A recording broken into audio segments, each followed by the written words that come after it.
Dengue প্রতিরোধে জনসচেতনতা বৃদ্ধি এবং এডিস মশার বংশবিস্তার রোধে দিনাজপুরে সচেতনতামূলক র্যালি ও মশক নিধন অভিযান অনুষ্ঠিত হয়েছে। আজ সকাল 9:30টায় দিনাজপুর সিভিল সার্জন কার্যালয়ের ব্যবস্থাপনায় এবং 34 বিএনসিসি ব্যাটালিয়ন মহাস্থান রেজিমেন্টের আয়োজনে এই কর্মসূচি অনুষ্ঠিত হয়। কর্মসূচির শুরুতে দিনাজপুর জিলা স্কুল মাঠ থেকে একটি বর্ণাঢ্য সচেতনতামূলক র্যালি বের করা হয়।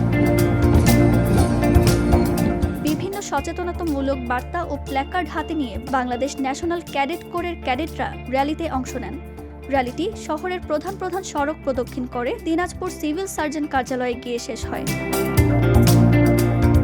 কর্মসূচিতে উপস্থিত ছিলেন দিনাজপুরের ভারপ্রাপ্ত সিভিল সার্জন ডক্টর গোলাম রাসুল রাখি, দিনাজপুরের পৌর প্রশাসক শেখ হাফিজুর রহমান, অতিরিক্ত পুলিশ সুপার সুমন রঞ্জন সরকার, দিনাজপুর সরকারি কলেজের অধ্যক্ষ প্রফেসর লুৎফর রহমান, বিএনসিসি দিনাজপুর সরকারি কলেজ পিইও হামিদুর রহমান সোহেল সহ সামরিক প্রশিক্ষক ও সংশ্লিষ্ট কর্মকর্তা ও বিএনসিসির ক্যাডেটরা।